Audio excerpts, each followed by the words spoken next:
Hey guys, welcome to part 2 of my studio tour. In this video, we'll check out my desk setups in detail.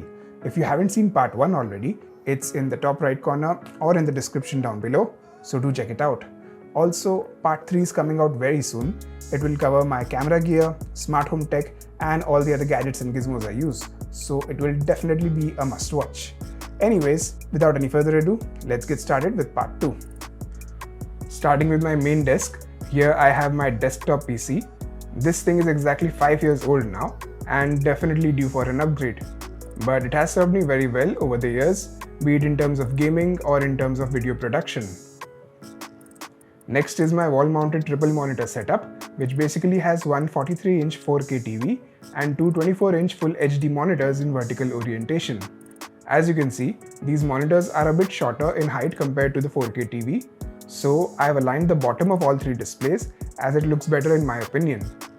This thing is about 5 feet wide, so it covers my entire field of view, giving me a very immersive experience. Also, compared to an ultra-wide monitor, this 43-inch 4K TV gives me much more vertical real estate for multitasking. So while I use Premiere Pro or After Effects, I have all my tools on display with a wide timeline and file manager on one side and the script and web browser on the other side for excellent multitasking. Coming to the TV and monitors I'm using, this is the Samsung Q60B TV.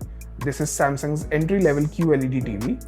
It's a 4K 60Hz display with VA panel, so it has excellent contrast ratio, that is around 6000:1, but not so good viewing angles. But I always use it while sitting in front of it, so narrow viewing angles isn't a big deal for me.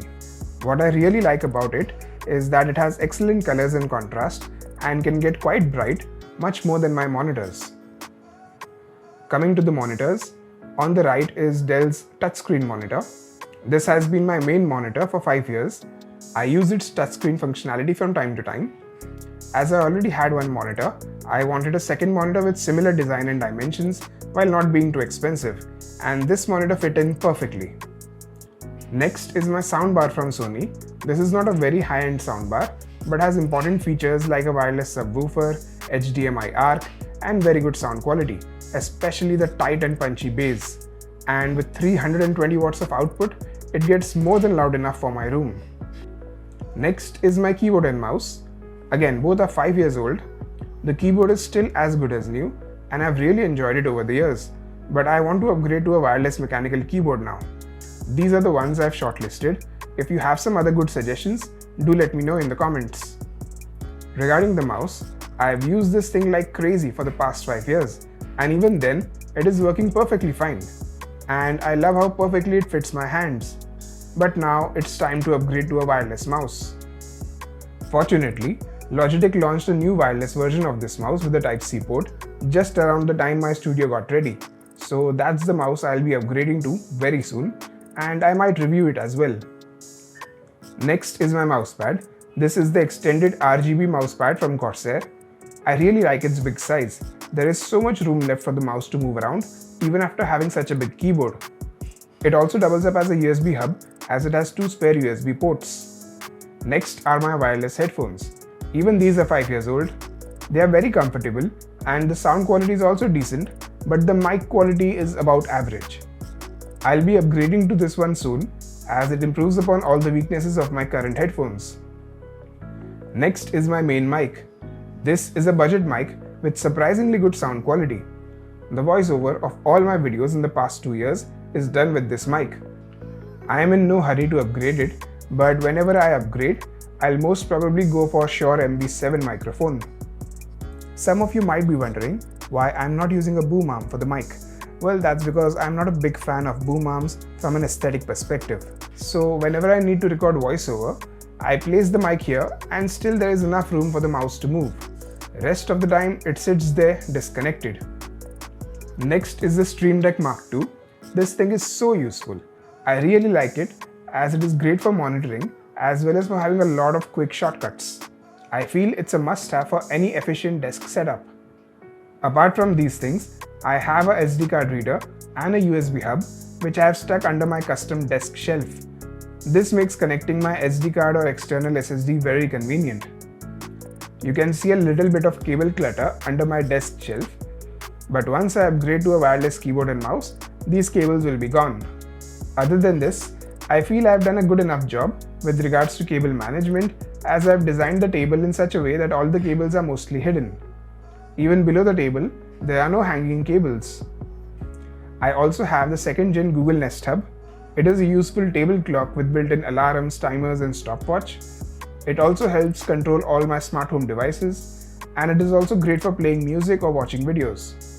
I also have 2 wireless chargers for my 2 primary phones, and these rhythm sensing light bars do a great job as music visualizers.